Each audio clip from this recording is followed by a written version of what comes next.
and the FY25 spend plan. This spend plan is required by law, and the limited information to date is insufficient.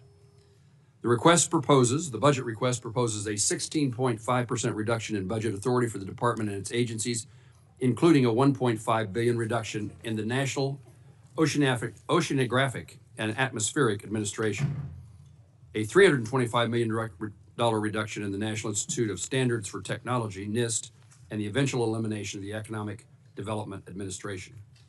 I support the administration's effort to save dollars. We do need to make certain that these reductions do not harm our efforts to expand manufacturing jobs and to promote Americans' exports abroad. One of the instances I'd like to highlight is this proposal suggests the elimination for the Hollings Manufacturing Extension Partnership, a popular NIST program that supports small and medium manufacturing firms in the United States and certainly in Kansas, despite President's strong support for American manufacturing. While NOAA's overall budget is reduced, I'm pleased to see that the budget appendix appears to support maintaining funding and operations for the National Weather Service. Last Thursday, I visited the Weather Forecasting Office in Goodland, Kansas, which I was unable to operate for the 24/7 since early May. I appreciate your help, Mr. Secretary, in lifting the nationwide hiring freeze impacting weather forecasting offices, a critical step in restoring normal operations, particularly as in Kansas, where it's now tornado season. We'll also discuss your plans to unwind the BEAD program's burdensome regulations that have stifled domestic investment in broadband deployment. Secretary Lutnick, thank you for your testimony today. I look forward to working closely with you and throughout the appropriations process to provide the right level of federal resources to support the Department of Commerce and its agencies. I now recognize Senator Van Hollen, the ranking member, for his opening statement. Thank you, Mr. Chairman. Welcome, Mr. Secretary. I hope that this hearing will be a restart of what had been a strong and professional relationship between this committee, this subcommittee, both sides, and the Department of Commerce. And I say that because I think that it was the experience of Senator Moran that during the Biden administration, whether they agreed or disagreed, the Department of Commerce was forthcoming in providing responses to questions. And that's also true when you go back to the first Trump administration, right? But it has been a very different and broken relationship since this administration took office, at least with respect to trying to get answers from this side of the aisle. I'm not fully aware of all of the chairman's inquiries. But as you know, we have witnessed during this period of time since the beginning of the Trump administration an unprecedented and, in my view, illegal firing of thousands of federal employees, including many at the Department of Commerce, NOAA, and other places. We've also seen the withholding of funds that have been duly appropriated by this Congress and signed into law. As you know, Mr. Secretary, Article 2 of the Constitution requires the President to take care that the laws be faithfully executed. Appropriations acts are the supreme law of the land. Executive orders are not, DOJ diktats are not. To that end, here's just a partial list of the department's and the administration's failure to comply with the law or with reasonable requests from this committee. The administration is withholding $200 million provided to the Department of Commerce in the fiscal year 2025 appropriations law that the president signed in March. The department has attempted to illegally shut down the Minority Business Development Agency, despite the appropriation and the recent bipartisan 2021 authorization law, putting that into the permanent statute. The department has not provided its agency RIF and reorganization plan, despite a letter that both the chairman and I sent to you and the department requesting the specifics. The department has illegally fired nearly 1,000 employees, including over 500 from NOAA alone. The department has failed to provide a real spending plan outlining how you tend to execute the fiscal year 25 appropriations law. We have this two-page document. The chairman referred to the fact that this is still missing other than this two-pager. Just to give you a point of reference, this was an equivalent from last year with respect to the plan to spend the remaining funds for this fiscal year, which, as you know, ends on September 30th. The department has failed to respond to virtually all committee inquiries, at least on the Democratic side.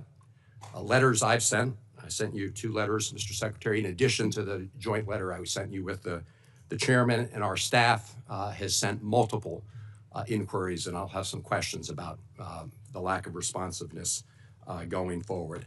This is, in my view, unacceptable, and I think it should be unacceptable to people on both sides of the aisle. And it's in this context that we're now taking up the fiscal year 2026 appropriations bill, and I've discussed with the chairman of the subcommittee, and I know that Senator Murray has talked with Senator Collins. As an appropriations committee, we've got to figure out how, when we appropriate resources for certain purposes, that those are complied with.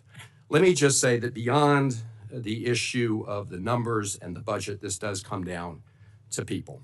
One such person is Carrie. She's a mom and a homeowner who lives in Maryland. She's a federal employee who worked at the Department of Commerce. She was proud of her mission. She worked to implement the CHIPS and Science Act, promoting domestic semiconductor manufacturing, supporting good-paying jobs. She received the so-called fork email offering her money to quit her job. She said, "I don't need to take that because I think I'm contributing." Earlier this year, she was on medical leave to recover following a major spinal surgery. She then, a few days later, received the message to tell everybody what 5 things she'd done during the week. Her husband said, "Don't focus on that, focus on your recovery." Instead, she worked from bed. Days later, she was fired. Then a judge ordered her and other employees to be reinstated, only for her to be fired again.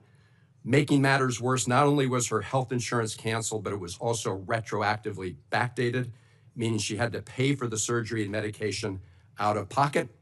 One prescription alone cost her $2,500. She said, and I quote, "Right now I'm working off faith. We have kids, we have a mortgage, car payments. I don't know what we're going to do."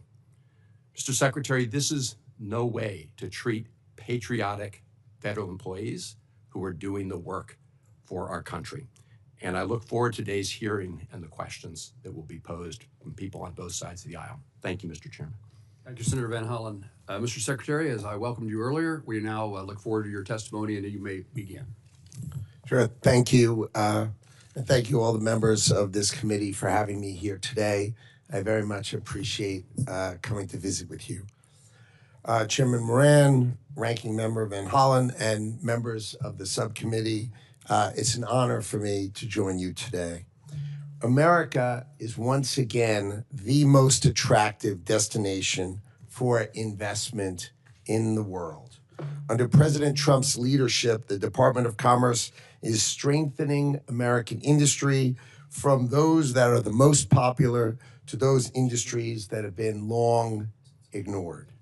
We are focused on building in America and driving our economic growth.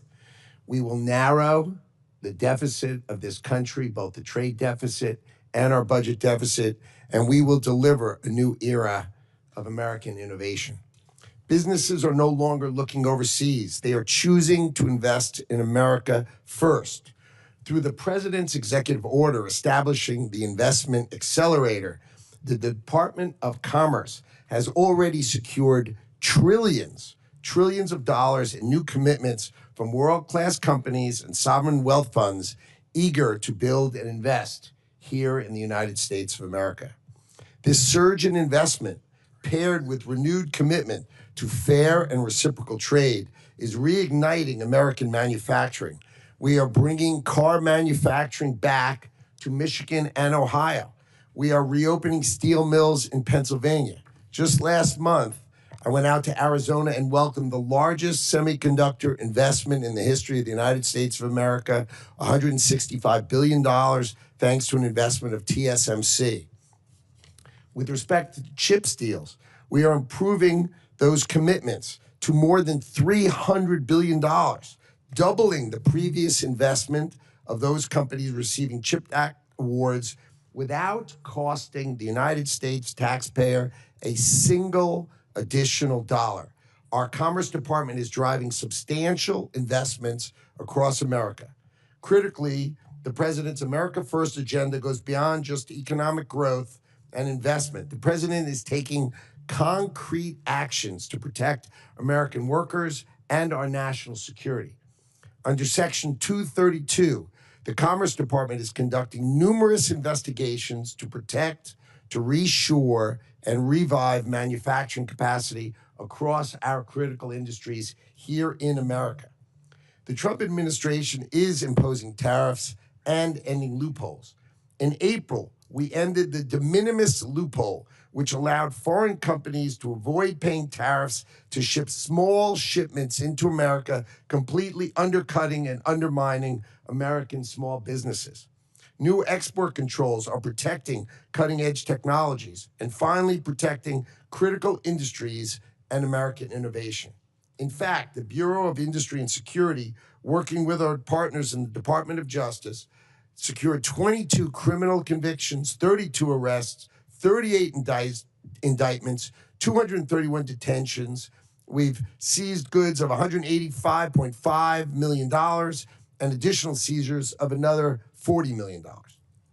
Under this administration, the U.S. Patent and Trademark Office is tackling a mountain of unexamined patent applications left by the Biden administration, over 800,000. And we're successfully reducing the backlog for the first time in 4 years. In the past 4 months alone, we've removed 50,000 fraudulent goods and services from the trademark register that blocks the legitimate use of American businesses. Many of these purported trademarks come from what they call a specimen farm, which is basically a fake website produced by AI, producing fake products that aren't really for sale. And we ended them. At NOAA, we are transforming how we track storms and forecast weather with cutting-edge technology. But remember, not cutting any instruments or data. We're adding. We're improving the understanding and prediction of how hurricanes intensify. This season, NOAA's research centers will deploy new small aircraft drone systems and additional underwater gliders. This year, the National Weather Service will be running experimental AI-based forecast systems, and all data will be publicly available. Together, this commitment to innovation means earlier warnings and increased accuracy for Americans no matter where they live. For far too long, America has not protected its workers and its industry. Thanks to President Trump and this administration's efforts, we are reversing this trend. We are reshoring critical manufacturing. We are eliminating unfair trade barriers and practices. We are investing in our American workforce. And with your help, we will continue to deliver growth and prosperity to Americans. Thank you for that. I appreciate it. Mr. Secretary, thank you. I recognize now the chairman of the full committee, Senator Collins. Thank you very much, Mr. Chairman. Mr. Secretary, welcome. It's great to see you here today. It probably won't surprise you, given the many discussions we've had about the lobster industry, that I'm going to start with my first question on that. Maine's lobster industry, as you know, is so important to the economy of Maine. And to me as well. I love lobster. And I've always known that. And it represents Maine. It's really an iconic industry for us of hardworking people that sustain many of our coastal communities. In 2022, the Biden administration proposed regulations that posed a threat to the very existence of the lobster fishery. If implemented, it would have shut down the lobster industry. The Maine delegation worked as a team, and we were able to successfully block those regulations and prevent them from going into effect for a period of years. Subsequently, the Maine Lobstermen's Association sued the National Department of the National Marine Fisheries Services in the Department of Commerce. and overwhelmingly won the case in June of 2023. And I want to read you just a little bit of what the judge said, what the three-court panel said in its decision. It said that the service had relied upon worst case modeling that was, quote, very likely wrong, based on assumptions that the service conceded that it did not believe were accurate. Projections that are very likely wrong, obviously are not likely to occur. And what the court found was that the service acted in an arbitrary and capricious way and blocked the regulations from going forward. But obviously, it's costly to go to court and to do that. So, Mr. Secretary, I know there's a new executive order that attempts to establish much higher standards for scientific research. It emphasizes rigorous evidence-based methodologies to inform federal regulations. Can you talk to us about how you believe that this new approach to regulation based in science will help protect the Maine fishing industry and our lobster industry from arbitrary and capricious regulations, as the court found was done in the previous administration? This administration views the Maine lobster industry as an American treasure, and we need to protect it. And you will see as we do our trade deals, right? They treat the Maine lobster industry horribly. And in the UK deal, they said, we will invite you to 10 Downing Street and we will have now a lobster dinner. Okay, so we've opened, for example, the UK to lobster. We think this capricious lack of rigor in our science has got to end. So the gold standard executive order saying only real science, not opinion-based science, has to be the rule. So we protect our fishermen, we protect our ranchers, right? These are key things that this administration is going to drive for. So I completely agree with you. We will protect the great Maine lobster industry because it is a treasure for America. Thank you very much, Mr. Secretary. We've also talked about how integrated the Maine economy is with Canada. And Canada's our closest neighbor, our dear friend, and our largest trading partner. And so I have been very concerned, and I know the department and you personally are working very hard on this issue about tariffs on Canadian products. Our lobster, our potatoes, our blueberries are largely processed in Canada and then come back across the border.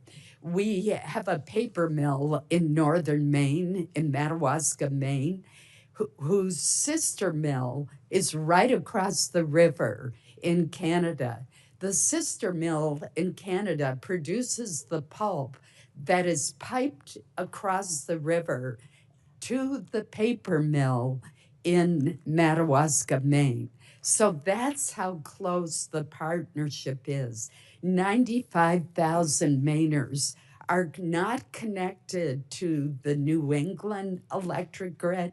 They get their electricity from Canada.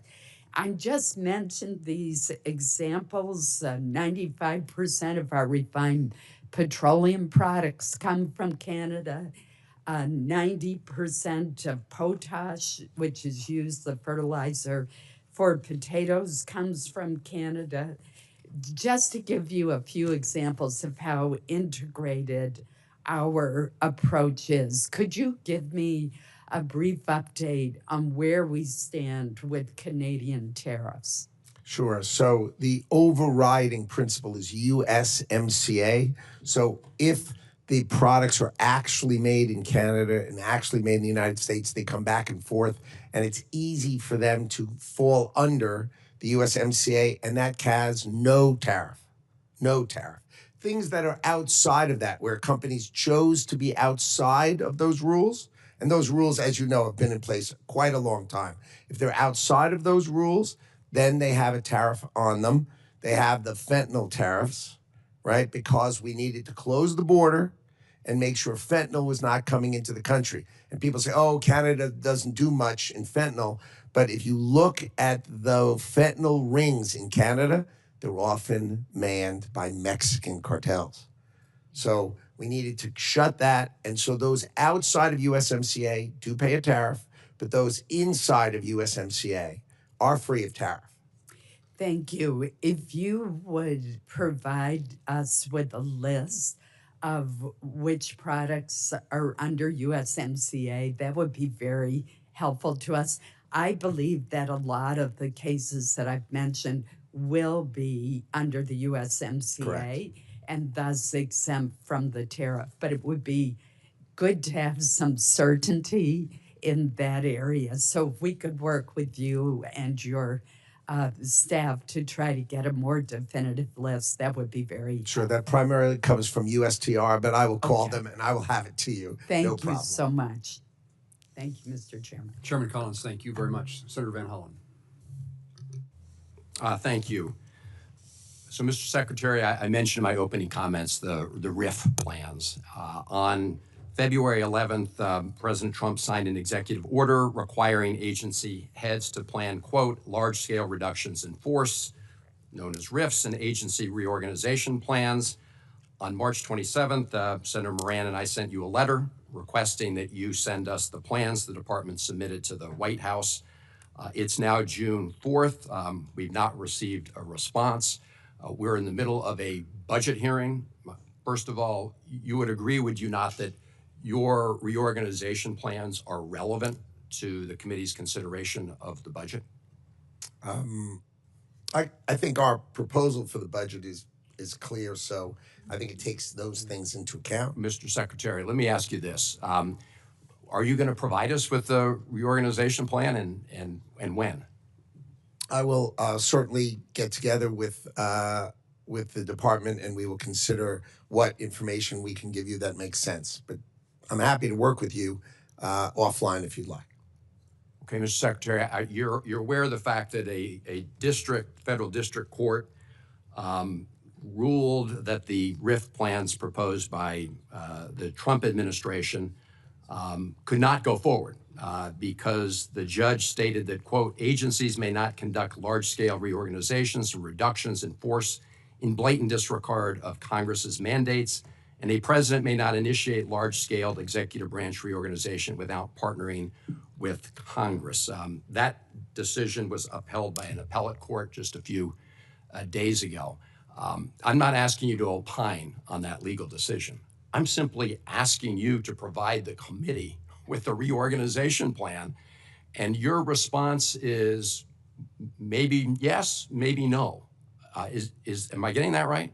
I mean, are you going to provide the plan to the this committee as we review the budget for the upcoming year? Well, we at the department are going to follow the law. That, of course, is what we're going to do. Well, the law actually does require that you submit these major changes to the Senate. Let me ask you this. I mentioned in my opening statement the fact that I'd sent a number of letters to you. Our staff has actually sent inquiries to your team. I have a lot of questions today, but they'll be a lot longer unless I can get a commitment that you and your team will respond to the inquiries we've made. These are simple questions. They do, and I'll set aside for now the RIF plan. And Mr. Chairman, I would ask unanimous consent to submit to the record the letters that I've sent to the Secretary and the staff inquiries that my team has made. Without objection. Okay. Mr. Secretary, will you agree, say within a week, to get responses to these inquiries? I can easily agree that I will go through your letters, and to the extent I can answer them, I will happily answer you within a week. Well, when you say, I don't know what the letters this is say an as I oversight sit here right question. now. So. Well, okay. Mr. Secretary, their question, I'll read through some of them later in the hearing. We can go through them one by one. They're pretty straightforward, simple questions about the implications of the department's actions on certain programs. Let me turn to the National Weather Service for a moment, because as you know, originally 600 staff were eliminated from the National Weather Service.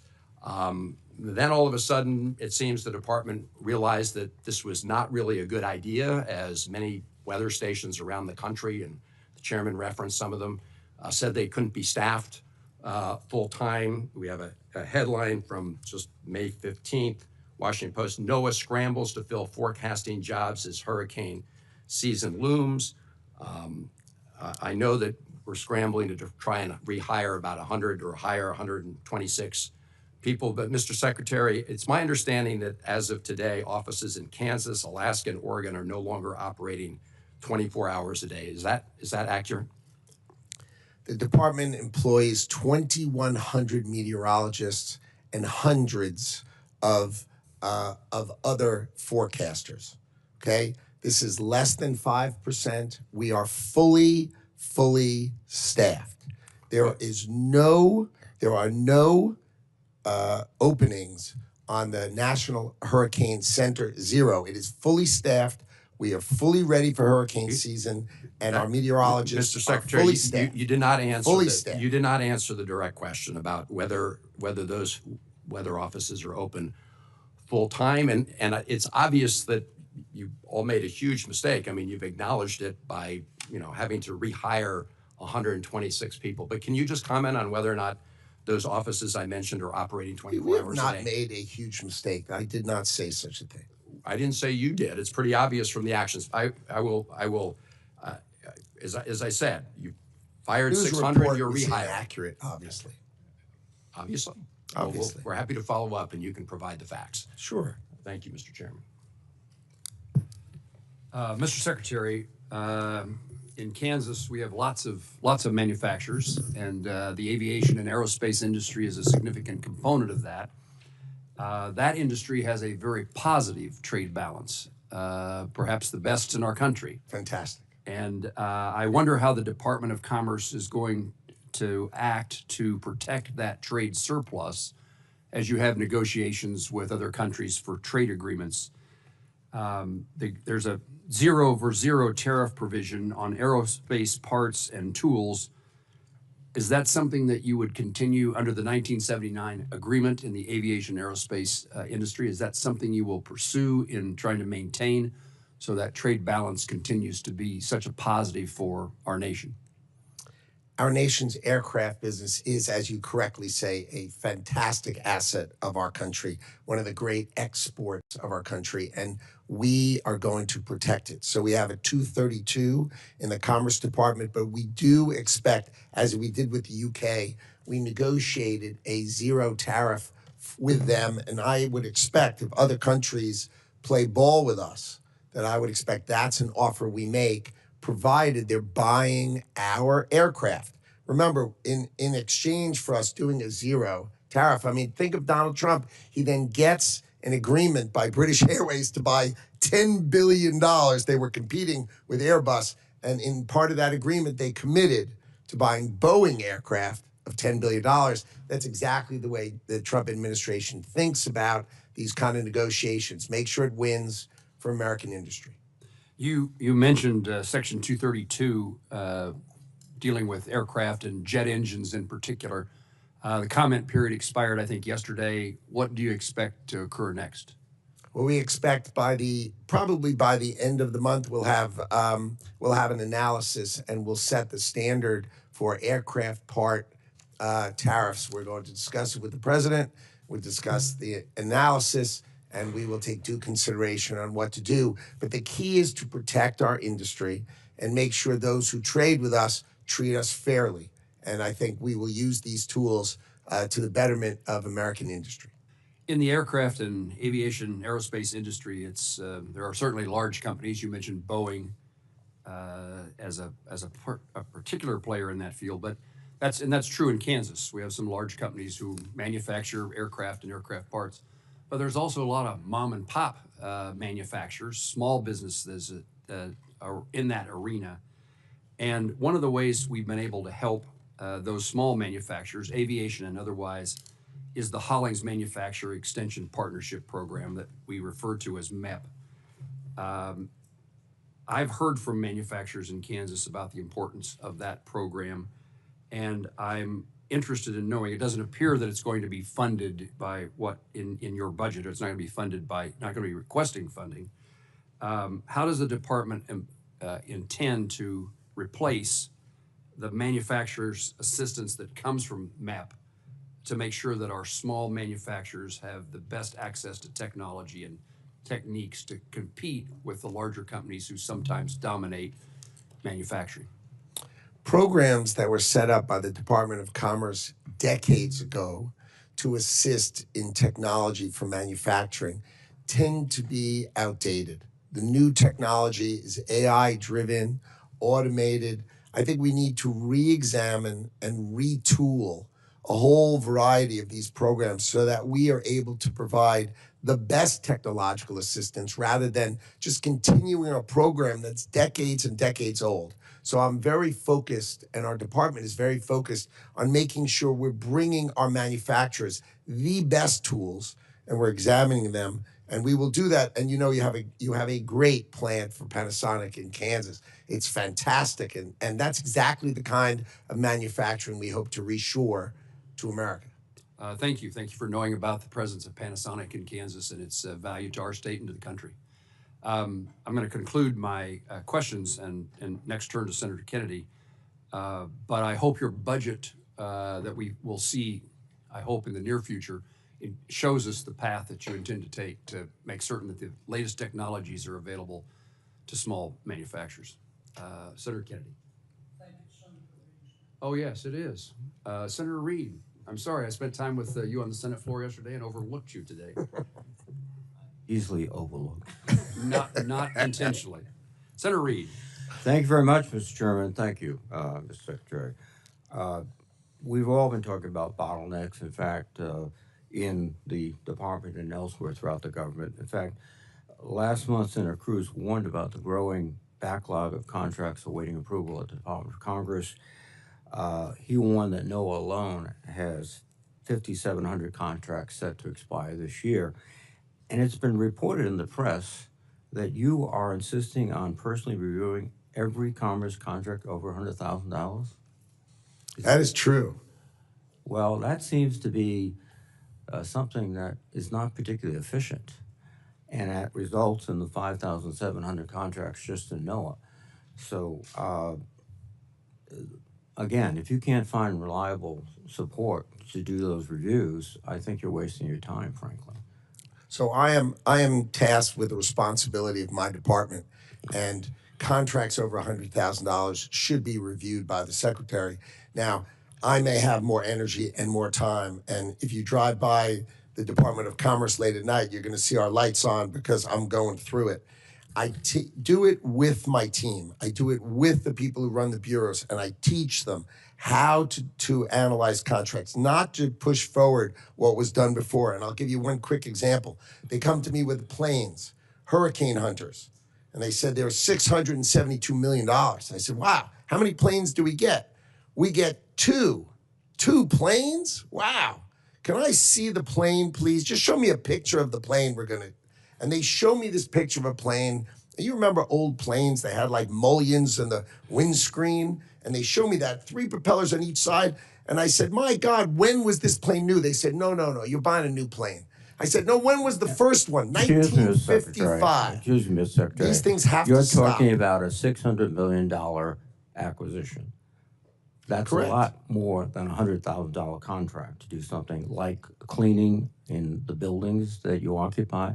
Oh, And we cancel huge numbers of absurd contracts for software nobody uses. I said, how many people use the software? 0. These are waste, these are fraud, or these are abuse, and it's my job How to many teach my CEOs? staff. How many CEOs of companies, major companies in the United States, are reviewing contracts at the $100,000 level? And if they would, what would the board of directors say to him?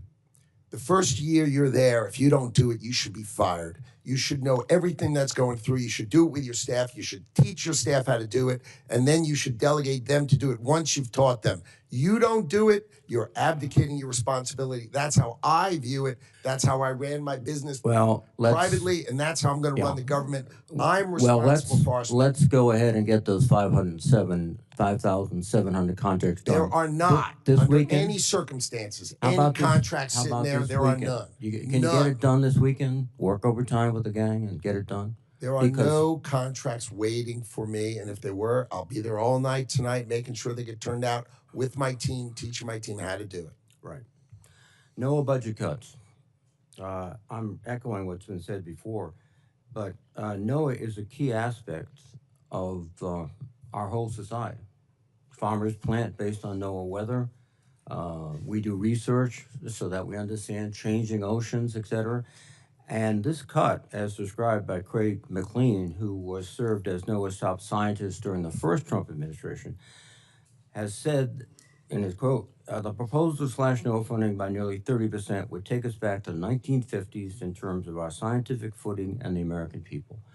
And I'm echoing what's said by many other people.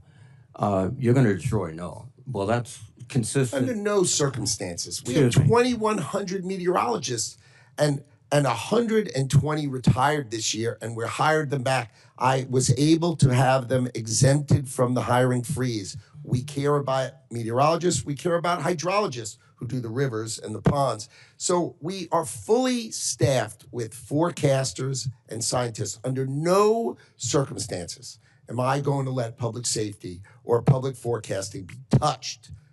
But I tell you what we did cut.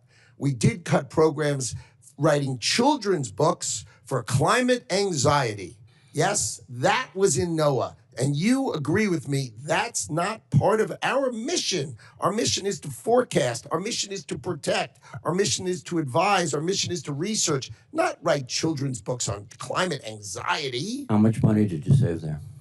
We saved tens of millions of dollars On of books for nonsense children? out of NOAA. Nonsense out of NOAA. I want to also associate myself with those comments made by colleagues about the MEP program. We find it to be very effective. And the notion that, oh, we're not going to repeat what we did 10 years ago, et cetera, it's working. In the U.S., it's been estimated in FY24 that MEP secured $5 billion in new investments and created and retained 108,000 jobs.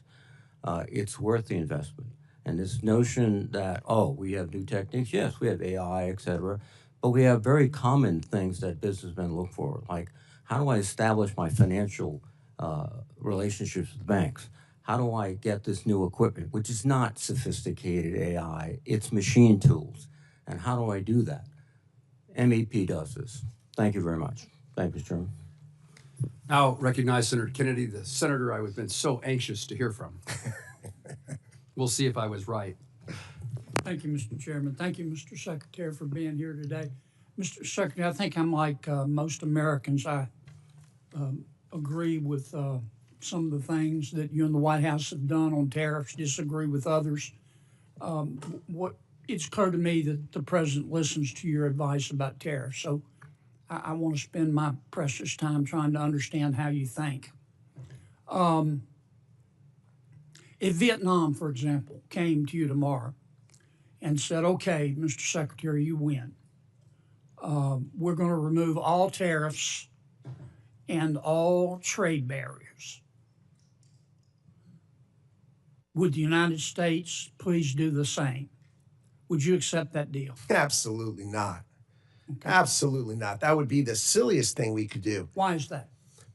Vietnam has a $125 billion exports to us and imports from us $12.5 million. And you're thinking, Vietnam exports $125 billion? I'm aware of the figures, but tell me. But where do they get it from? They buy $90 billion from China, then they mark it up and send it to us. So you They're just a pathway of China to us. You wouldn't accept that deal? No, it's a terrible deal. We're the one with money. We're the one with the store. Of course they want us to take down. What's the purpose of reciprocity then?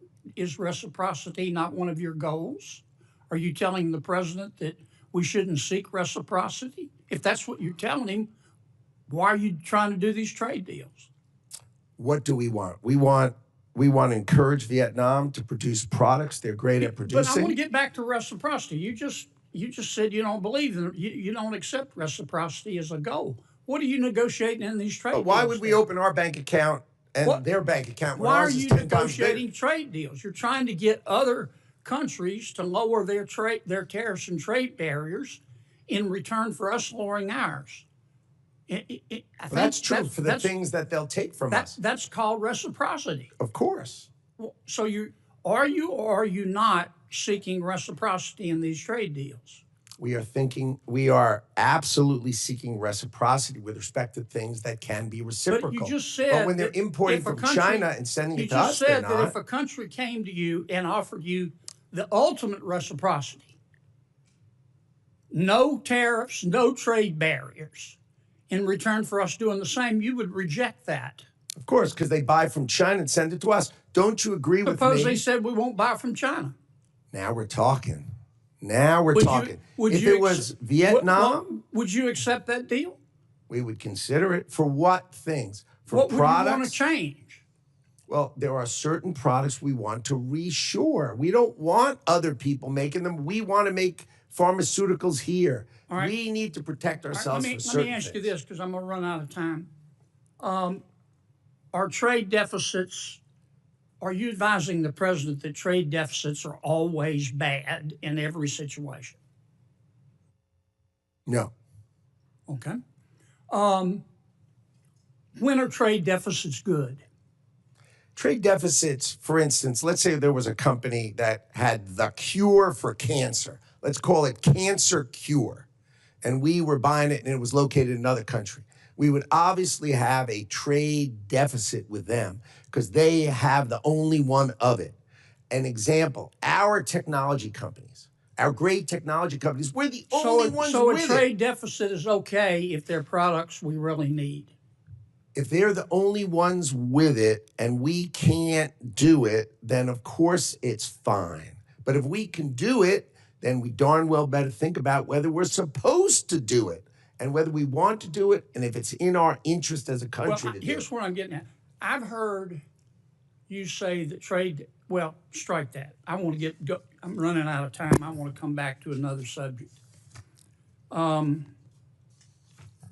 Tell me your understanding of the Trade Expansion Act. I don't have a really good understanding of the term. I may know the act, but I may not know its title. You're not familiar with the Trade Expansion Act of 1962 that gives the president almost unlimited authority to impose tariffs so long as you conduct an investigation? You don't know about that? Oh, my 232s, of course I do. Okay. Sorry, I just didn't know the title of the plan, but of course I know. Why didn't you advise the White House instead of proceeding under other statutes? Why didn't you advise the White House to proceed under the Trade Expansion Act? The president chose IEPA because he could do it swiftly and he could do it sweeping in order to address the underlying problems that had created the $1.2 trillion trade deficit that was haunting the United States of Have you America. read the opinion in VOS selections, VUS? I have. What role does the major questions doctrine play in that decision?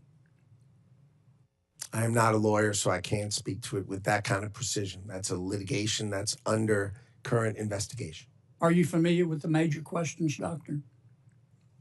Not offhand, but I did, of course, read the decision. Well, about 3/4 of the opinion is on the major questions doctrine. Again, I tend to not know the title. I know the topic and the details of it, but I tend not to focus on titles. Sorry. I'm way over. Thank you for your indulgence, Mr. Chairman. Senator Kennedy, thank you. Senator Sheehy. Thank you, Mr. Chairman, and thank you, Mr. Secretary, for being here today. In your exchange with Senator Kennedy, you were talking about Section 232, which is really supposed to be used to help national security, but it is under the jurisdiction of the Commerce Department, as you pointed out, with respect to tariffs. Well, last month I visited a New Hampshire company that makes ball bearings for the aerospace industry, and I agree we should be protecting the aerospace industry in this country. It's our biggest export in New Hampshire, aerospace parts. They were very concerned about the impact of the steel tariffs on their ability to get ball bearings. They said not only has their cost gone up, but the lead time to get the steel to make the bearings, they only have one domestic supplier, while they had suppliers in the Indo-Pacific and in Canada. Those have been eliminated under the tariffs. They said that their lead times have gone from 20 weeks to 2.5 years because of the tariffs. I think this creates a real challenge with respect to our national security. About a good percentage of the work they do is with the Department of Defense. It's in the defense industry. So before expanding these tariffs, did the Commerce Department work with the President to evaluate the impact to our national security supply chain? And have you coordinated with the Defense Department? This is an issue that I've also raised in the Armed Services Committee with the Department of Defense, because they don't seem to be aware of what the impact is on the defense industry of these tariffs. Of course. You did consult with the Department of Defense, and Of course. and what was the determination about how you address those kinds of extended lead times for companies that are producing equipment that's critical to our national security? It's really a cost issue, not an access issue. Well, It might not take a according long- to this company in New Hampshire. It's an access issue for them. Well, that would be illogical, since it's just a tariff which is monetary. It's not a sanction. It's just a monetary one. It would be Well, more it affects their expensive. ability to get the product, though, to get the steel that they need. No, yeah, it changes well, the price point. Meaning, if you're trying to buy it cheaper, the idea for the administration. Well, they is- don't think, I'm not going to argue with you. I'm just going to tell you what this company in New Hampshire has told me, and that is that their lead times have gone from 20 weeks to 2.5 years. And at that rate, it's hard for me to understand how we can continue to support our defense industry when we don't have the ability to get the supply chain that they need to operate. The big issue is you can't fight a war without steel and aluminum production in America. You have to be able to make it. If you don't have the ability to make your own steel and aluminum, you can't fight a war. And that is what the president's doing. He's trying to make sure that we make sufficient steel and aluminum to protect our defense Which industry. I is certainly exactly support. what you're I'm saying. sure all of us support. Sounds like we exactly agree. But I don't agree on the way it's being done, because we're not going to have the steel that we need immediately to provide the supplies that we need immediately. So we need to do a little better planning before we put in place those kinds of tariffs. But I want to go to another And I issue. can explain offline how the steel works, but it goes to a spot price. It doesn't change supply, it just changes price. But we'll go over that offline. Well, let me just say, the company that I've been talking to in New Hampshire understands how it works. And they have a problem. They don't need you to explain it to them. They know, because they've been in business for years. But I want to go to the Manufacturing Extension Partnership, because you suggested that this is something that has not kept up with the technology. In New Hampshire, they're doing additive manufacturing, they're doing AI, they are providing additional technology to help those companies. And so I just want to register my support with what the chair, the ranking member, and others have said about the importance of this program. For every dollar invested in 2023, it returned to $24.60 in new sales growth and $27.50 in new client investment. This is a program that makes a difference for companies in New Hampshire. And at a time when we've seen the third straight month of manufacturing decline in the U.S., it seems to me that we ought to be looking at how we can continue to support those industries and support a program that's been working. So I hope you'll take another look at that, and given the bipartisan support for it, that you'll decide that this is something that it's worth keeping because it's helping American companies. Thank you, Mr. Chairman. You do know that my Office of the Inspector General cited the MEP as one of the most participating in waste, fraud, and abuse because the leaders of these things were just charging huge salaries for themselves. And one of these offices had like a 90% compensation ratio, and others had 60. So the concept is right, but I want you to let our department fix the waste, fraud, and abuse, and let's get back to its core elements, which I think are fine. So we're not arguing about the core elements, but you need to do it correctly. Well, if I could just respond, Mr. Chairman, I appreciate that there may be issues and that we should address those, and it would be helpful to have some transparency around that. I can tell you that in New Hampshire, the head of the MEP program is not making an inordinate salary because we watch that carefully in New Hampshire. Thank you. Thank you. Senator Fisher. Thank you, Mr. Chairman. Welcome, Mr. Secretary. Nice to see you. I appreciate the review that you're doing in the department over the programs that you have there, and as you try to make taxpayer dollars be spent efficiently. Looking at broadband programs, the broadband funding map continues to be a major priority of mine. The map tracks all federal dollars being used for broadband deployment, as you know. And the goal is to avoid redundant overbuilding and wasteful funding. However, we have had issues with agencies that do not collect or report this data consistently, if at all. By law, NTIA has a key role to collect this data from federal agencies, in addition to submitting their own program data to the FCC, which houses the maps. Will you commit to prioritizing NTIA's work to support the broadband funding map and ensure that these dollars are optimized? Sounds smart. Yes. Thank you. Are there any other areas where you think that NTIA's broadband programs can maximize funding to make sure that they meet the intended purposes? We are hard at work rigorously pursuing the details of NTIA to make sure it can be the most efficient and effective along the lines that you were discussing about telecommunications, both access and capacity for growth in America. You and I have talked about the BEAD program in the past, and I know you have your work cut out for you in reviewing that program, especially with all the red tape that the Biden administration created for that program. Do you have any idea on the timing for revising those BEAD program rules? Yeah, so my expectation is we will put out the notice of funding opportunity, the NOFO, shortly.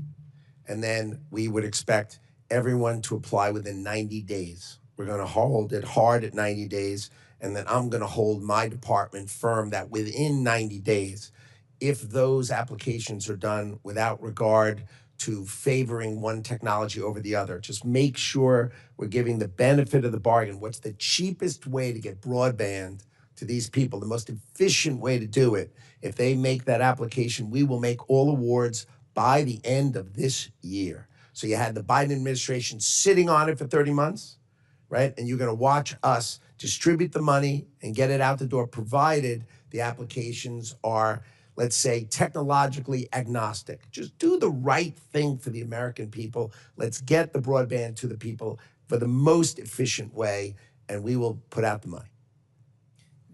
I'm excited to see broadband deployment take place to areas that receive no service. We have a number of companies in Nebraska that are able to do that through the Universal Service Fund, through the BEAD program, to be able to get that connectivity out to these very sparsely populated areas. There's a vastness to my state as to others here. To be able to have that happen, the mapping, back to the mapping, is extremely important. But also to recognize, I think, the investment that many of these companies in my state and in other states have made and have been required to make. So I hope you will take that into consideration as you look at reaching these unserved areas, primarily unserved areas. that need to be focused on. Will you commit to working with many of us here that face those obstacles in order to make those opportunities available to our citizens? I'd be delighted to work with you, so I understand your concerns and that we focus on them. Great, thank you. You have many bureaus and you have many programs to cover in making sure that the department uses taxpayer dollars efficiently. And among these are key grants that support Nebraska's development districts. I was pleased to see that they all received their grant approvals this week. That greatly assists our rural communities across the state.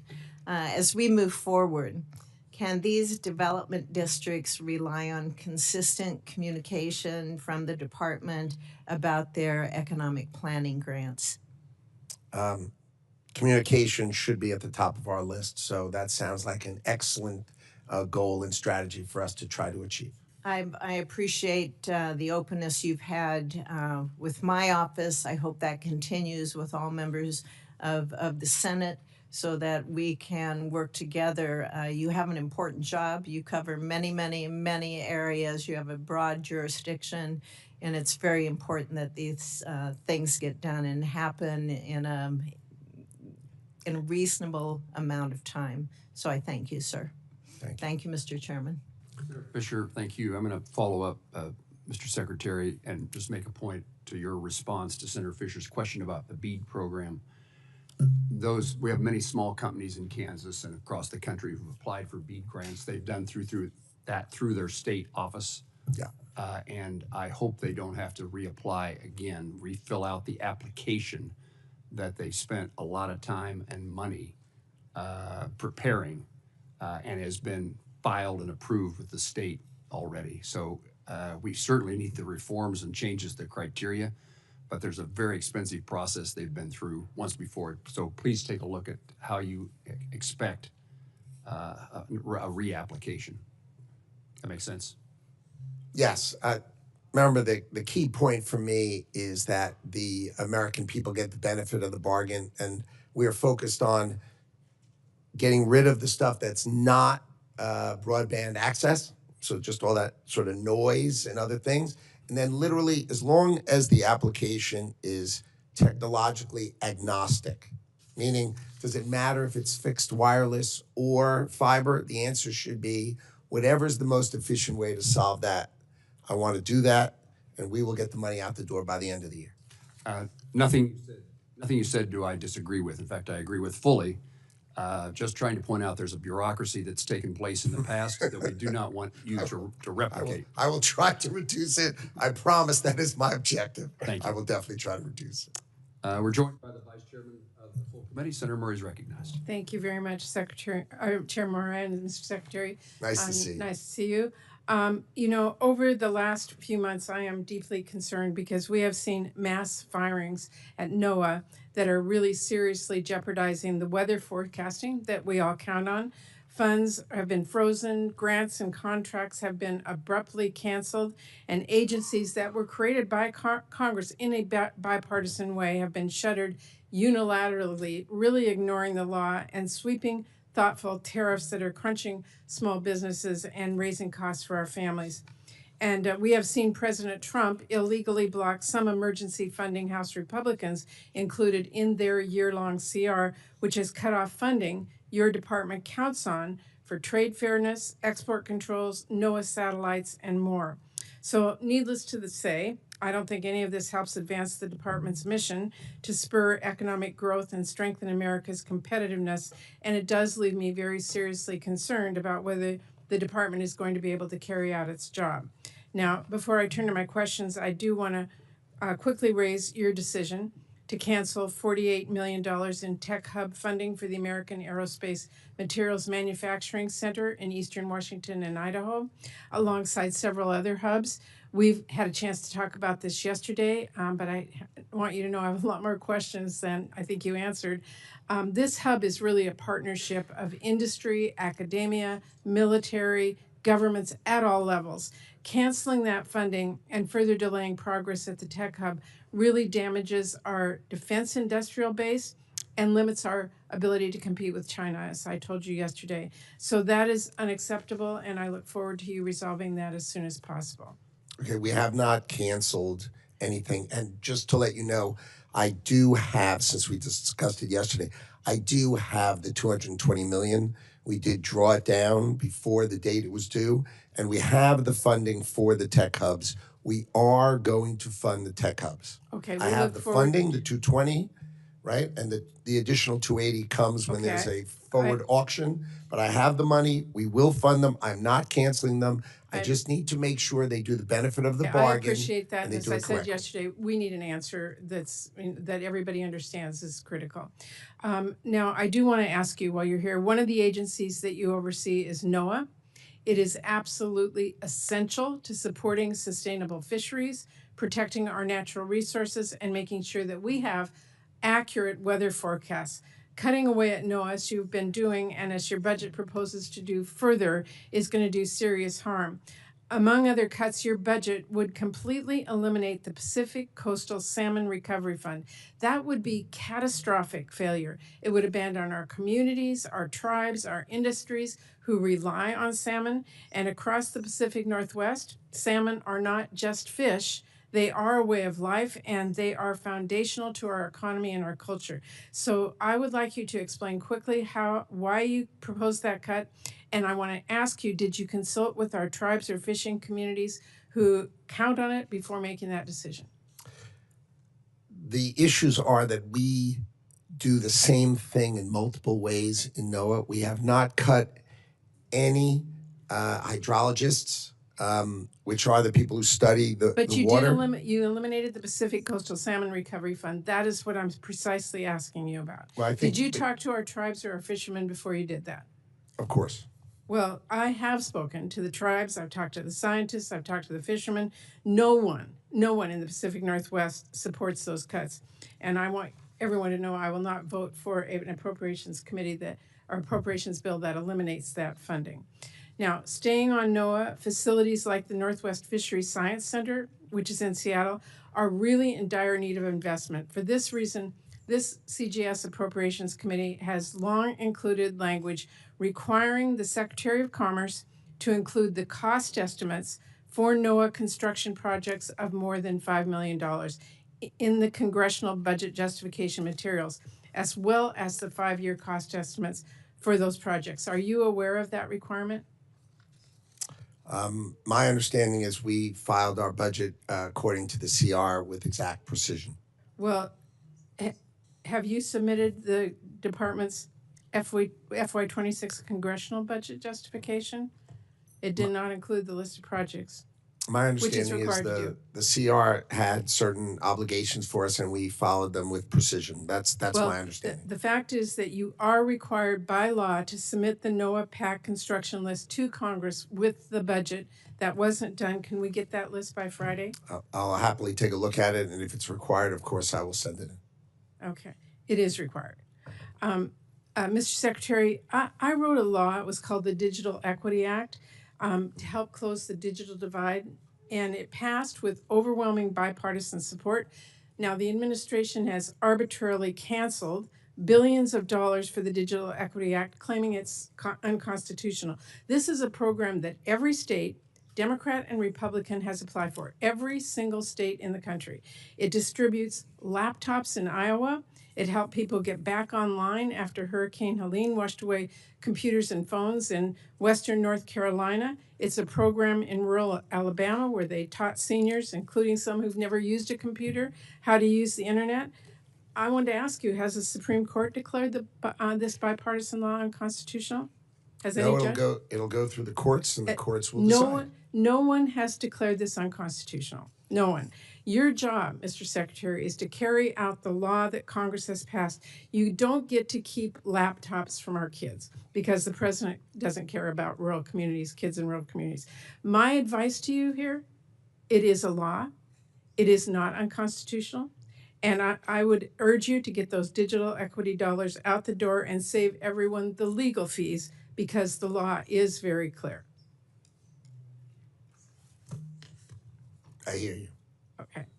I just have a few seconds left, and before I finish, I do want to underscore my state, Washington State, is one of the most trade-dependent states in the nation.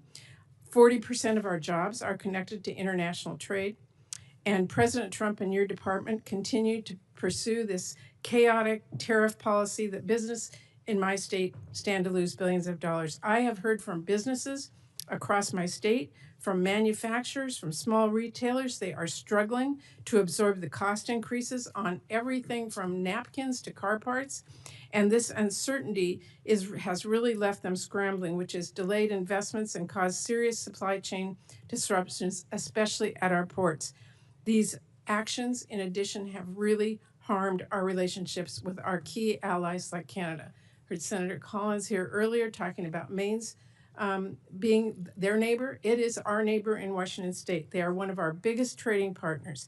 And let me be clear, this is causing chaos, disruption, anger, and we have got to get this resolved because farmers, or our people and our small businesses and our communities are really hurting. Thank you, Mr. Chair. Thank you, Vice Chairman. Senator Murkowski. Thank you, Mr. Chairman. Mr. Secretary, welcome. I'm glad to follow the ranking member as well as the chairman of the committee in talking about fisheries. You know, I'll never disappoint you.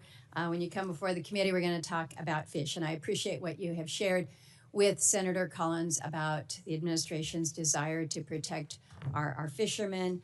We're pleased with the executive order relating to American seafood competitiveness.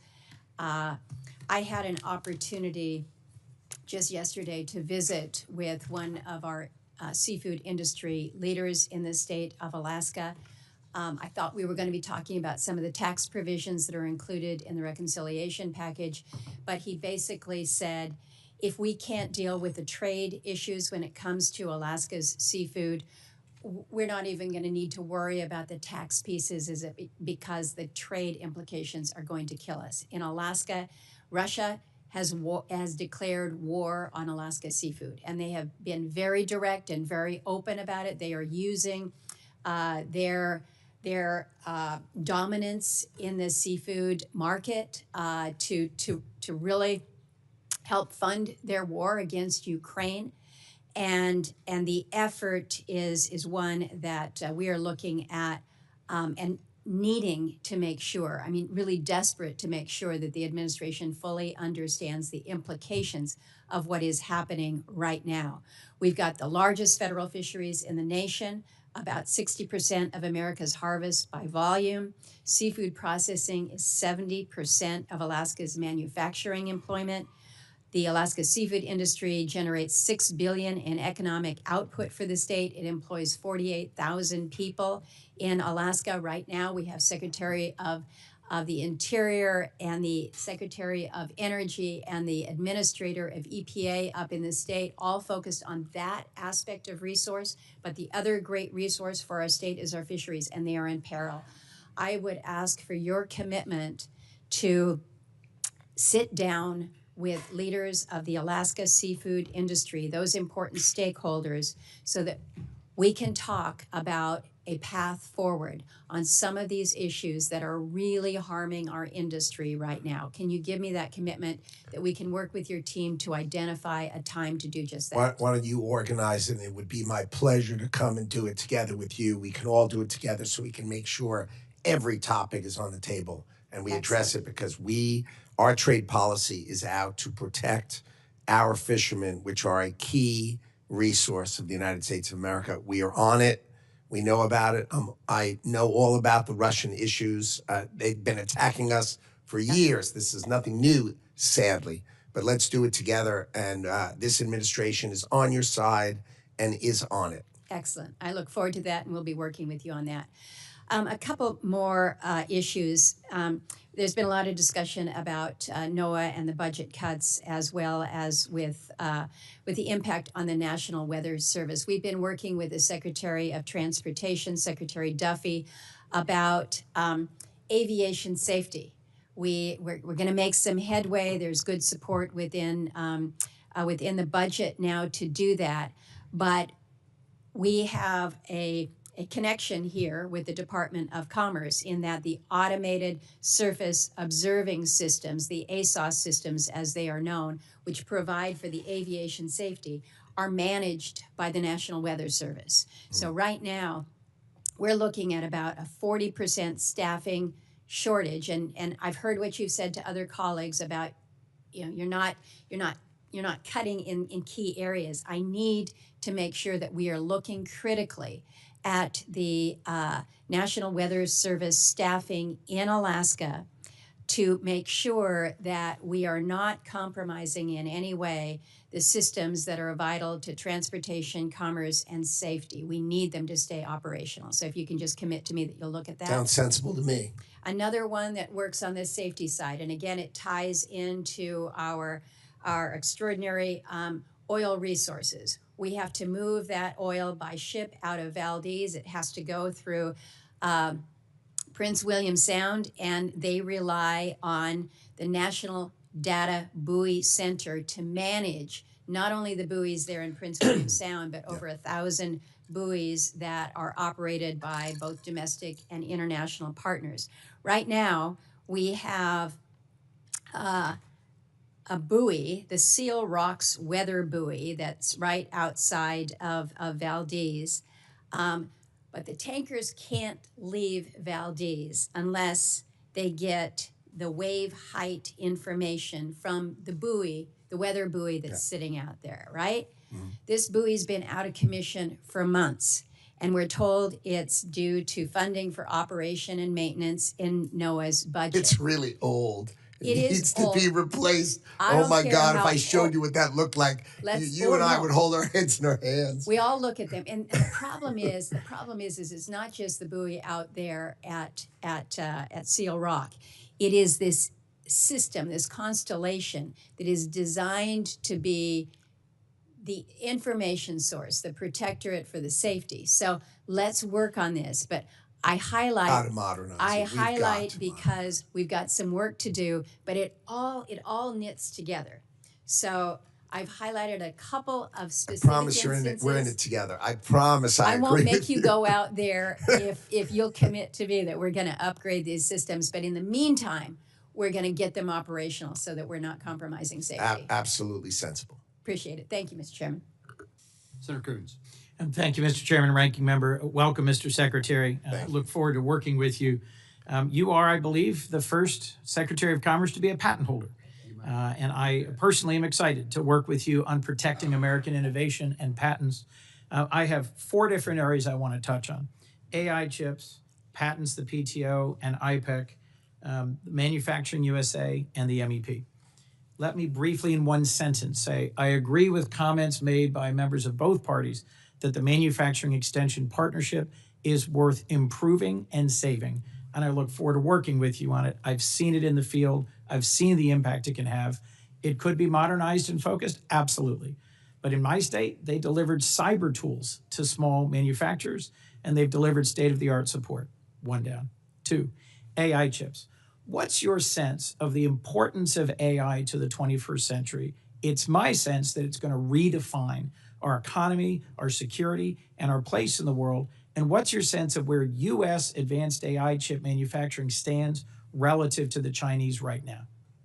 So I agree with you that AI and the AI industrial revolution is our revolution in our lifetime. It is the industrial revolution of our lifetime. America has invented all of the great chips. And how many chips will we make versus the PRC this year? Currently, we're making 200,000 wafers, right? And we have demand of 10 million. Now, the chips deal that I made with TSMC, the Department of Commerce made, increase that. We'll have 1.2 million wafers. 1.2 million wafers. So we'll be at about 12% of our demand. And how it's much woefully will the inefficient. How much will the PRC make this year of advanced chips? They say they're making them, and they are not. Okay, they do not have. We have restricted the tools to make the highest quality chips. And I think, look, the FT reports that they're making fewer than 400,000 chips. Yeah, I maybe think probably less than closer to 200,000. So let's say it's 200,000 of the most advanced chips being made in the PRC. millions in the United States. Let's just agree that this is bipartisan, sustained over 2 administrations, and critical to our future, because we want the most advanced frontier AI compute to be in the United States, the most advanced models to be in the United States, and this to drive this century for the United States. So I agree. my concern is that the diffusion approach of the previous administration, the AI diffusion rule, that mandated more than half of AI compute be located in America, has been set aside without, to my knowledge, a clear replacement. And I'm concerned about the deal with the UAE and what it means if we provide to the UAE a significant quantity of chips without a clear path for a greater amount of compute to be here in the United States. Could you just tell me how you see this new deal? I'm concerned that we are at risk of dependence on Middle East compute rather than U.S. compute, given some of our real challenges. And I don't agree with the argument that's been made by others, not by you, that if we don't provide these chips to the UAE, the Chinese will. How do you view that point? So number one, I agree, and the administration agrees that compute, more than 50% of compute must be on our shores in America. So we completely agree. The deal with the UAE said if you buy a significant number of chips, you will invest in America and build data centers in America for an equal amount of chips. So that investment must be dual there and here. That's required. The AI diffusion rule was very confusing in that, for example, the Prime Minister of Poland hunted me down and said, "What did I ever do to you that you have me as a tier 3? And, I'm part of Europe. What are you doing?" And it was illogical. It was hastily rushed through at the very end of the Biden administration. Our view is we are going to allow our allies to buy AI chips provided they're run by an approved American data center operator, and the cloud that touches that data center is an approved American operator. So we control it while it's over there. Given the shortness of time, thank you. I look forward to working with you on this. I think it is absolutely critical. You spoke with another senator, Senator Shaheen, about the urgency of retaining steel and aluminum for our defense. AI compute is going to be absolutely central to our defense. Absolutely. You made a comment earlier. We want to make pharmaceuticals here in response to, I think it was Senator Kennedy. You're familiar with Manufacturing USA? Yes. One of the things I was pleased to see was that it retained level funding. Yes. There are institutes around the country. There happens to be one in Delaware. Are you familiar with it? It's the National Institute for Innovation in Manufacturing Biopharmaceuticals. Yes, it is. And it is 2-to-1 private sector match for government investment, and is on the verge of demonstrating a new way of manufacturing at scale pharmaceuticals in the United States. Right. It is critical to our being competitive. I'd love to talk to you about that in more detail. My last point quickly, I agree that there are too many unexamined patent applications. PTO fee diversion in the past has robbed the Patent and Trademark Office of critically needed resources to hire more and better examiners, to reduce the backlog, and to improve that speed. I have a bipartisan bill with Senator Tillis that would permanently prevent fee diversion, which increases the backlog. Would you work with me to support that? I'll be glad to work with you. I think the Patent Office is one of the least understood and most incredible value for the United States of America. I think we undercharge. The fact that we have our amazing judicial system, that you can have access to it for $2,000. $2,000. And the U.S. judicial system should just do whatever you want. Seems extraordinary. Now, we want the price to be low so that the inventor can come in. But over time, I think we should have more money, and I think that's something that we're going to talk about. So I want to make sure we capture the benefit as well as the cost that's coming from the Patent Office. There is a long-standing but underutilized capacity, the Intellectual Property Enforcement Coordinator, that is meant to corral IP enforcement across the administration. I'd also like to talk to you about why I think that should be funded and why we need some function like that, no matter how configured. I look forward to talking to you about it. Thank you, Mr. Secretary. Senator Merkley. Thank you, Mr. Chairman. And I believe the chairman has already raised the issue of the manufacturing extension partnership. Last week, I met with about 20 small manufacturers in Oregon who had benefited from this, and they were telling me their stories of how much more they'd been able to increase their efficiency due to the expertise brought to bear through MEP. There are 13 MEP centers signed up to recompete their 10-year cooperative agreements. I don't think that process has been initiated yet. Are you planning to initiate that process soon? Well, I have to sort of sort it out with, I have the Office of the Inspector General has been really, had a very, very negative report. So we need to clean it up and we need to modernize it. So that's what we're working on. And then we're going to go forward, try to figure out what to do next. Can you meet with those of us bipartisan fashion that have seen the powerful impacts on supporting American manufacturing by small businesses through MEP to maybe go over the Inspector General's comments and think about how if we need to reform the system, we can reform it, but then we can get this renewal, this contract. Well, that sounds like a great idea. I'd be glad to do that. That'd That be sounds terrific. Thank you. I wanted to turn to the CHIPS world. To implement the CHIPS Act, Commerce signed contracts with American chip makers, but you have noted publicly that you are not planning right now to distribute the CHIPS award dollars even to folks who have satisfied the contract conditions. So just to be clear, yes or no, are you currently withholding the funding to chip makers who already had these contracts? I think the benefit of the bargain, there are numerous contracts that can be made better. For example, the TSMC contract had a $6 billion award for $65 billion of building, and then we were able to modify the award for the same $6 billion of funding, but $165 billion of building. I think commitments of 4% or less are more appropriate than a 10% funding. Just seemed overly generous, and we've been able to renegotiate them. So if the question is, are we renegotiating? Absolutely, for the benefit of the American taxpayer, for sure. Well, I'll just note that I'm concerned. I'm concerned because the whole goal was to reinvigorate American chip manufacturing.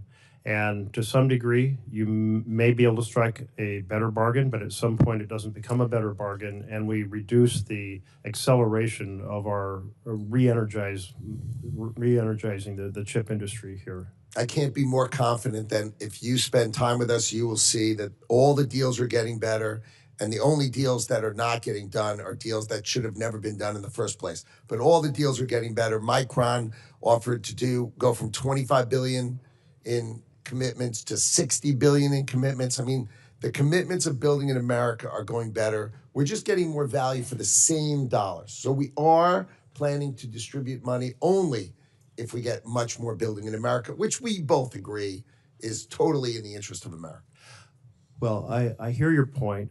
I will say that when companies find when they put a lot of work into striking a deal that contract then is up for renegotiation down the line, that also kind of discourages folks from being able to rely on the contracts that they've struck. So I'm just registering concern about that and hope the rest of the deals that were struck, if they can be renegotiated to the favor, I hope they can be done and we can proceed, because I don't want to slow down the work that we invested in a bipartisan fashion to reinvigorate chip making here in the United States. Sure. Thank you. I wanted to turn to the tech hubs, and the department has canceled a number of, well, I think quite a few of the tech hubs awards, and maybe it's a similar situation. I think you're planning to recompete them, correct? Correct. And in doing so, are you committed to a full and fair process with no discrimination against those who won in the first round? Of course. Absolutely, great. I appreciate that. I'll tell you, the microfluidics hub in Oregon, the challenge of cooling chips is such a key part of advanced chip making, as many more layers are added to try to reach the maximum amount and that's such an important technology for the future. And so I can tell you the community in Oregon was very excited about the investments they've already put into this strategy. And I think it's I know that they were very competitive the first round. I'm sure they'll be very competitive the second round, but I just want to put in a word of how important it is that technology continue to be pursued aggressively. I look forward to reading. Thank you very much. Senator Britt. Thank you so much, Mr. Chairman.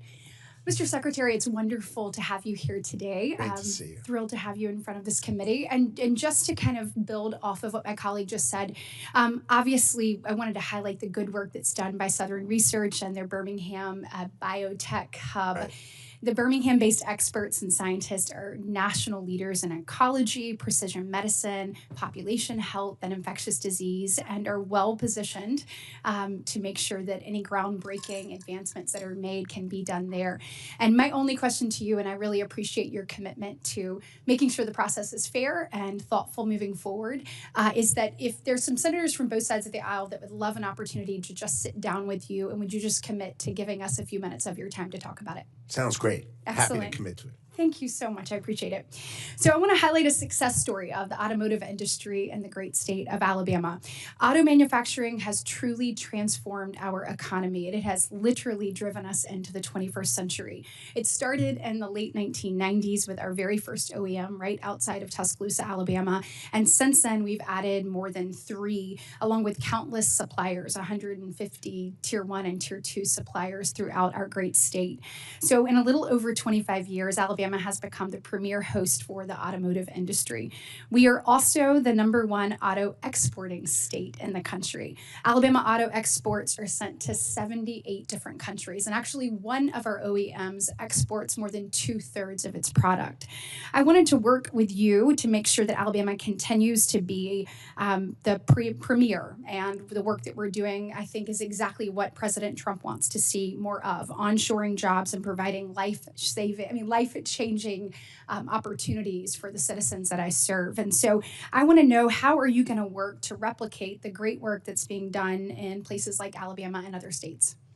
Our objective, especially in auto, is to reshore. I think we have $250 billion of committed reshoring in auto alone. And I know that Alabama, they love, for whatever reason, you've done a great job because they love Alabama. Excellent. And I think you're going to be your state's going to be a great beneficiary. As Senator Graham knows, they love South Carolina just the same. That's right. So auto is coming back to America, and the president is on it, and he's driving it. And we feel it every day. Good. Right? You had an announcement the other day by General Motors saying they were bringing their engine manufacturing back into America. That's these are huge. the things we need to employ our people, and it's coming. And So I know thank you considered an export credit. Is that something that's still on the table? The idea of the export credit comes with a trade deal. Okay. If you're a country and you're willing to open Japan, Korea, who export to us, right? If you're not willing to open your market, why are we giving you anything? But if you're going to open your market, now let's talk. And that's exactly the president's view. If you don't want to open it, you can pay a tariff. If you want to open it, then we're here to talk. Well, we hope to continue to grow the automotive industry in the great state of Alabama, and just want to set the record straight, and I appreciate you saying it as well, but these are jobs that change what is possible for the people in those communities, and they have been able to achieve the American dream as a result of these opportunities, and we want to make sure that they keep coming. So thank you so much. Last month, you launched an investigation into the effects of the U.S. national security of imports of commercial aircraft, jet engines, and their parts. Mobile, Alabama is home to the 4th largest manufacturing location for commercial aviation in the world. Will you consider the production needs of both Airbus and Boeing to meet the extreme commercial backlog that we've seen? I think it's now over 14,000 aircrafts, in order to make sure that we are doing what we need to meet the needs of our country. Can I say exactly Yes, Okay, exactly great. the way you've said This it. is a lot easier Exactly. than I thought. Excellent. Thank you so much.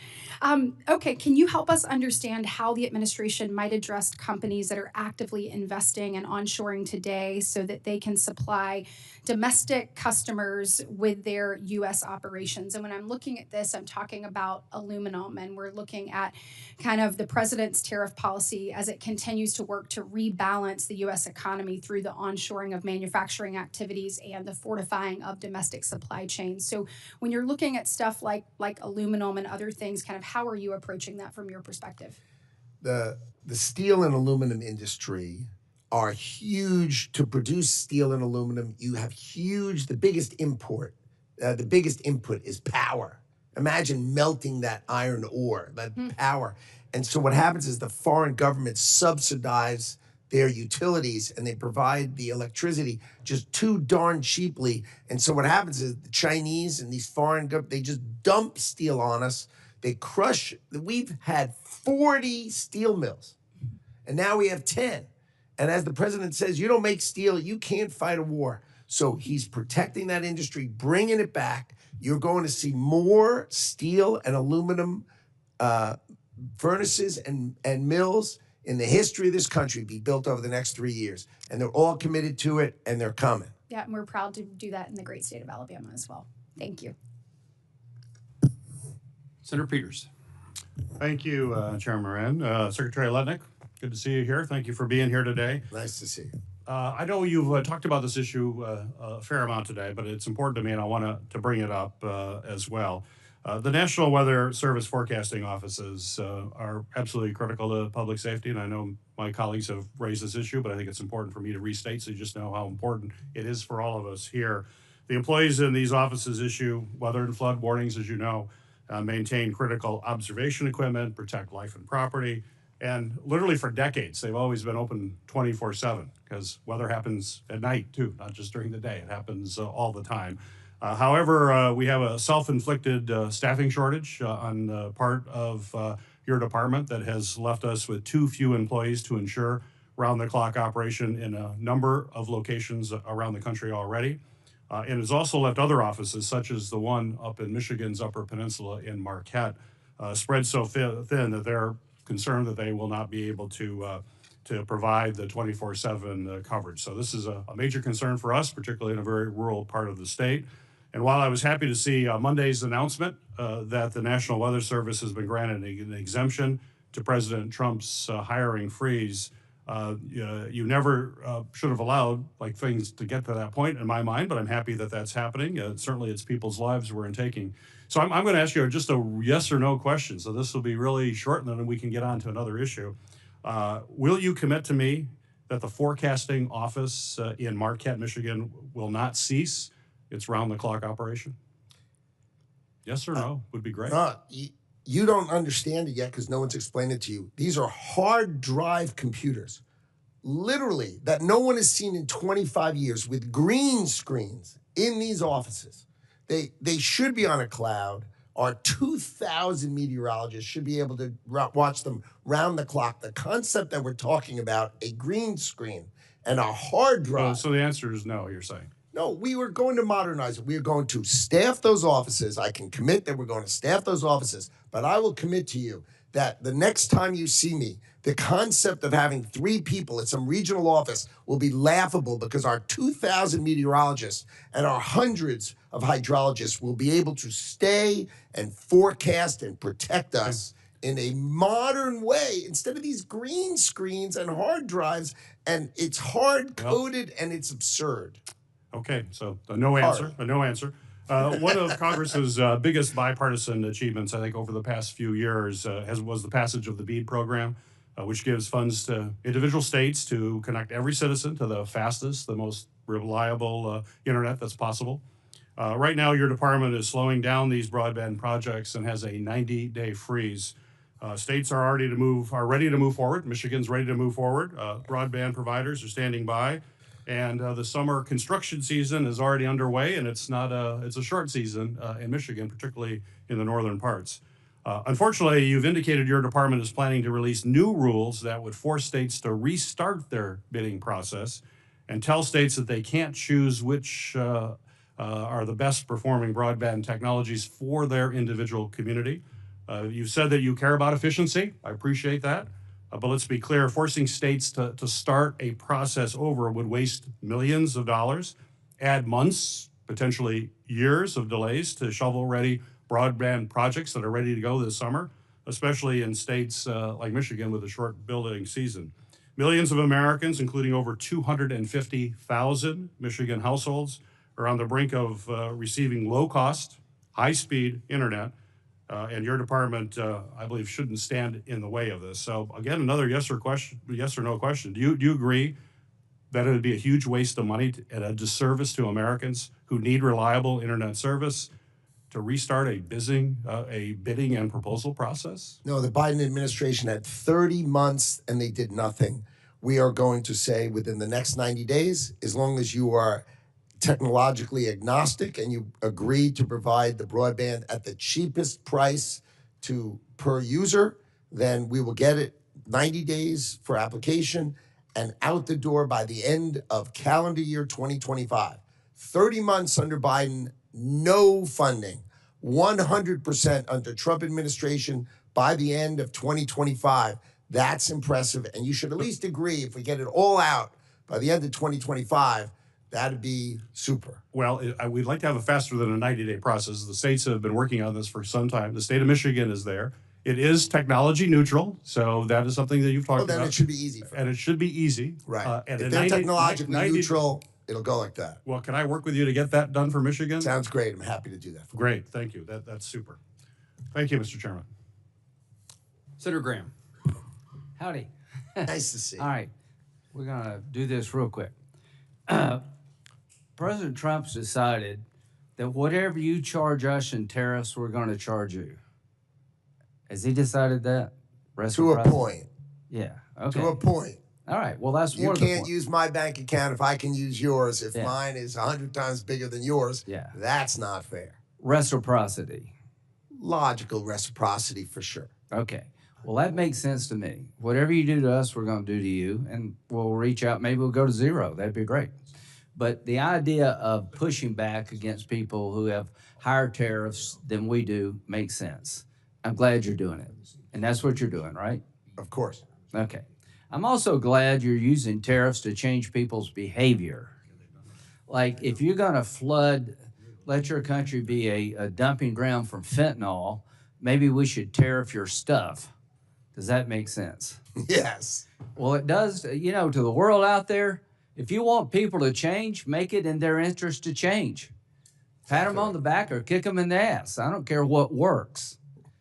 So in Mexico, these labs are out in the open. They're killing more Americans, 3,000 a week. We're going to do something about it under Trump. And if you don't want to get tariffs, change your behavior. Well said. If you manipulate your currency as an unfair trade practice, you're going to get tariffed, right? Well said. If you close like agricultural markets in France, you're going to get tariffed. Well said. If you require a business partner, Chinese business partner to American company in China, then that's no longer acceptable. It'll just cost money. Cost money, and they can cheat and steal our stuff. They do. So these tariffs have a purpose to make us safer and stronger.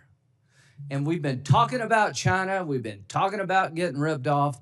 I want to thank you and President Trump for doing something about it.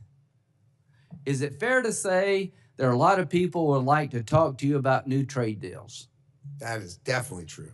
Okay, I can tell you the major car companies in Germany came over here and met with the president. Are you aware of that? I was in the room. They make BMWs in South Carolina, Volvo. They make Mercedes in Alabama. And they talked to you about making more of the car in America, didn't they? Oh, they offered almost $100 billion in investment in America. So thank you to those car companies. Absolutely right. The American dream is to own a German car. As long as it's made in South Carolina, Yeah, that that's sounds right. fine to me. I own one. Bubba makes wheels, BMW. So what you've done is you've got people to come here and talk to us differently. They're talking about making the engine now in South Carolina, right? That is correct. They're talking about more content in South Carolina. That is correct. And this export credit makes sense to me.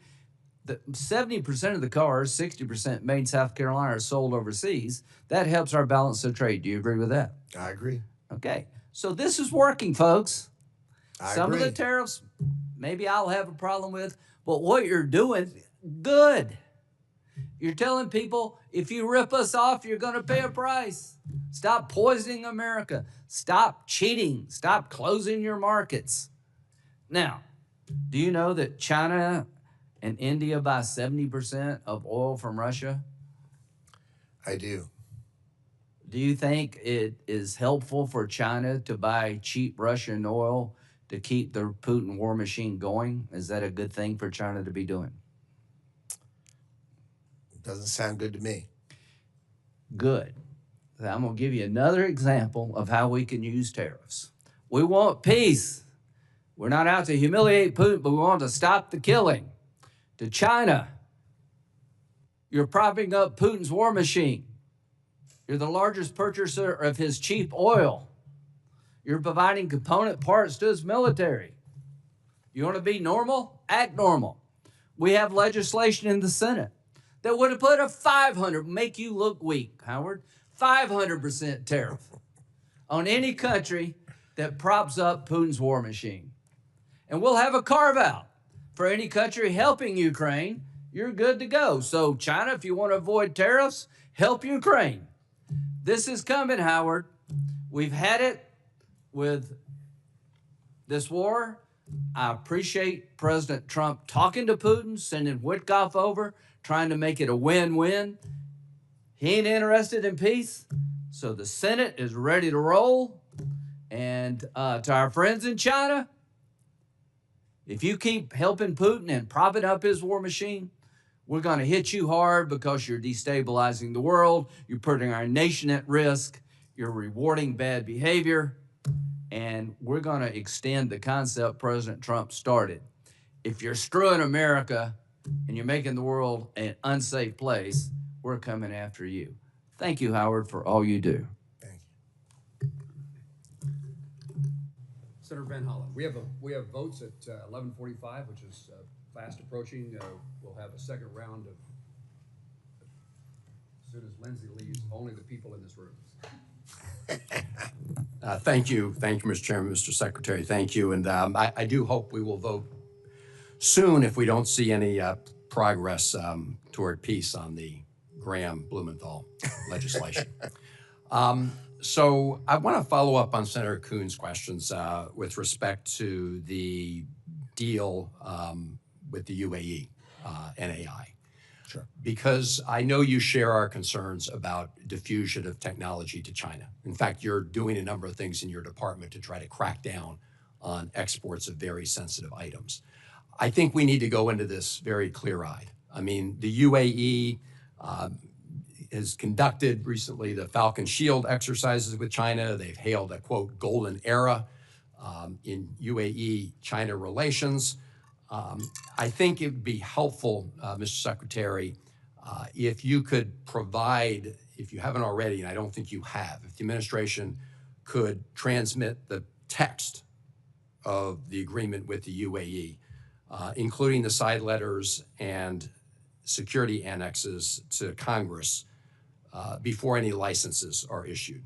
Can you commit to doing that? I'll just follow whatever the rules of the State Department are. But I'd be happy to go over it with you privately. But if you want it to be public, I'll just let the State Department decide how they play those things. That's for them to decide, not me. Yeah, I think it would hopefully allay some concerns, and I have some very big concerns about the agreement as I currently understand it. But I look forward to seeing it. I just want to point out that the Republican-led Select Committee on the Chinese Communist Party said last year about a much smaller deal that was contemplated by the previous administration involving UAE, and I'm quoting from that Republican-led Select Committee, quote, an agreement of this significance must be properly vetted by both Congress and the executive branch. They also called on the National Intelligence Council to provide Congress with an official assessment of the risks posed by the deal between Microsoft and G42. And they went on to say only once the agreement has received this level of scrutiny should the U.S. government allow it to move forward. Do you think that was good advice from the Republican-led Select Committee, Mr. I don't know what the topic they were addressing was, but Well, this was done in the whole of the administration, talking through it, and it's not a legally binding commitment. It's a framework on which to pursue things. I understand that. I think the concern is that we make sure that we lock down the terms, at least that we understand the terms, or Congress has some information about the terms as we go forward. That's not unreasonable, is it? No, as I said, I'd be glad to go over it with you, but if it's that you want me to transmit it, I think the State Department would have to say that's okay, and that's just their prerogative. Understood. Quick question on the Patent Office. And I agree with Senator Kuhn's comments and yours as well about the importance of the Patent Office. I've also been concerned about DOJ getting access to unpublished patent applications. That's not happening. No, not happening. That's okay. just no, and I gave a little laugh of no. You heard all that. So you can provide 100% assurance that that's not happening. Okay. 100%. No. Thank you, Mr. Secretary. No problem. I appreciate that because that would be obviously of great concern. So look, I look forward to the chance to get together. There are lots of statements you've made over time. I'm not going to take the time today to interrogate you about them all. Although I do want to ask you this one question. I assume after yesterday you're no longer advocating people buy Tesla stock. It was on Jesse Waters. He showed arsonists burning cars and attacking a company. Then he showed Tim Walz literally attacking Elon Musk's stock. Yeah. Not the man, not the product, literally his stock. And I just thought, a terrorist attack on a great American stock seemed to require a response from me. And that's why I understand. Mr. Secretary, I think probably you would agree that Secretary of Commerce probably should not often be offering suggestions on stock purchases, but I'm going to leave it at that. I'm not going to go through some of these other statements today. I do want to end, and I'm going to pass it over to the chairman where I started. I do hope that at least from our experience so far in the first 4 months, when I say ours, I'm speaking at least for the Democrats on the committee, that we can hit the reset button with you and the Department of Commerce. And I would welcome the chance to sit down with you and go over all of these issues because we've got a budget to deal with. We hope that we can resolve it. I'm going to be working in good faith with the chairman. So can we get together and go over a number of these issues I've raised and some that I haven't? Be my pleasure. Thank you, Mr. Secretary. I think you've been truthful to that last sentence. It'll be my pleasure. Why not?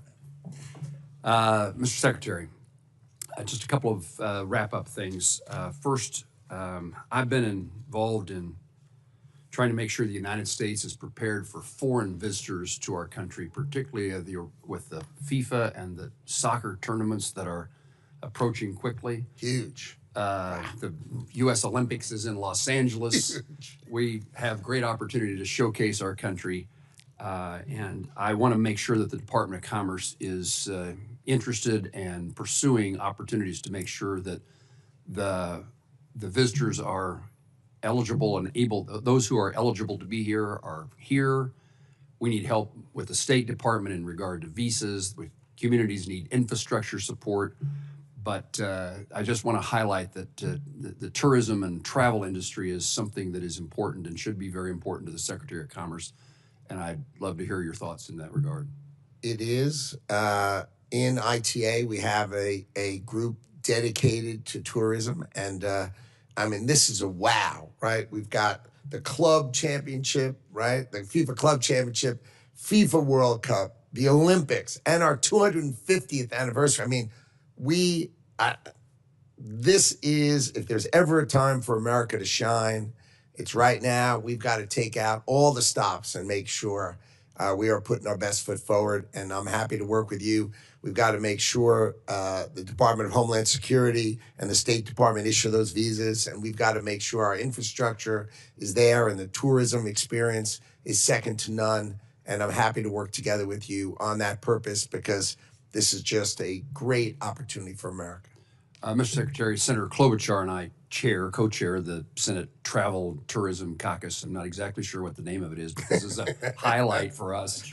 I testified that I'm not good at names either, right? I know the content. I know the content. The title. I know I'm the not title really, of the caucus, but we need to make certain that we are prepared, and those days are fast approaching. And I look forward to working with you to make sure that's the case. And working with ITA, President Trump appointed a interagency organization to coordinate activities within the administration. I think that's very useful, and I hope that they're hard at work.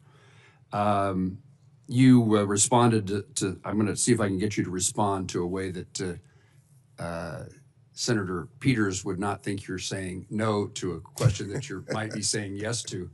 And that is, he and I've introduced legislation, he's agreed to co-sponsor that would permanently designate the National Weather Service employees, that certain category of employees, as essential and therefore not subject to a hiring freeze. They are essential under the law, as I understand it today. If we don't do our job as a Congress and get a appropriation bill done and government shut down, they're still working. They're essential. And my understanding is that you're supportive of that legislation, and I'm trying to have you say that my understanding is correct. I am, of course, supportive of keeping our meteorologists and our hydrologists protected. But I think it's important that we spend some time that you understand how inefficient we do things, and that if we did it more efficiently, then we may not need so many or be, because we have them sort of put out in the field, they could be centralized. And I just like you to understand that, and we'll work together on that so you understand it, and we'll do that together. But I, of course, am supportive of your macro topic for sure. And I meant to preface my question to you by a lead-in that would have said, understanding that we need to utilize new technologies and update our National Weather Service. Way to go. In the meantime, we need these people at work. For sure. And then, perhaps finally, we worked with Ambassador Greer on an issue of Chinese-owned ships and fees for their dockage in the United States. Yes. And from a Kansas perspective, but from an American perspective, so much agricultural produce is shipped abroad. Senator Murray indicated she's an export state, a trade state. Kansas, airplanes, aviation, of course, agriculture, and the concern that we were trying to address, and Ambassador Greer, I think, was very helpful in understanding of the circumstance. But absolutely, we want to have American-built ships transporting our goods around the globe. First, we have to make some. We have to make some, and that's the problem. You've already hit on my point. In the meantime, we can't punish those agriculture producers and ag companies who export our ag products around the globe because they can't yet get an American ship. So cart and horse, once again, would you commit to me that you'll be helpful to that cause in making sure that we don't damage agricultural exports while we take the steps necessary to, over hopefully a short period of time, move our country in the direction of manufacturing ships again? Be my pleasure. Thank you. Mr. Secretary, it's my common practice to give the witness, I hate to do this because you might actually take advantage of it, which is the opportunity to correct, to set the record straight on something you said, wish you to expand upon. I just want to give you the last 60 seconds to say anything that you'd like to say to make certain we understand a point that you were trying to make. No, I just want to thank you for the respect, the demeanor, the way this whole hearing was arranged. I appreciate it. I appreciate you both, and I want to say thank you. Thank you, Mr. Secretary. I do want to join on behalf of all of my colleagues and indicate that this committee, this subcommittee, and the full committee needs information from the Department of Commerce, and particularly by law, the department is required to provide us with FY25 spend plan, which we need and want, and I'm hoping that you'll commit that we will see it soon, and I'll ask you that question. And also, we of course are lacking the details of the president's budget, and we're hopeful that that is provided to us as quickly as possible. Can you commit to providing us with the spend plan and the budgetary information just as soon as the budget is finalized? Well, my understanding is we filed that which was required by the CR with precision. But I'm happy to work with your office if there's more information you'd like or need. Let's go over it together and we'll try to sort that out. Okay. If you'd take the word spend plan back to your staff and ask if they could find where that is and give it to me, that'd be okay. A wonderful outcome. I hear you. All right. With that, we're going to conclude the hearing. And there's magic words I need to say.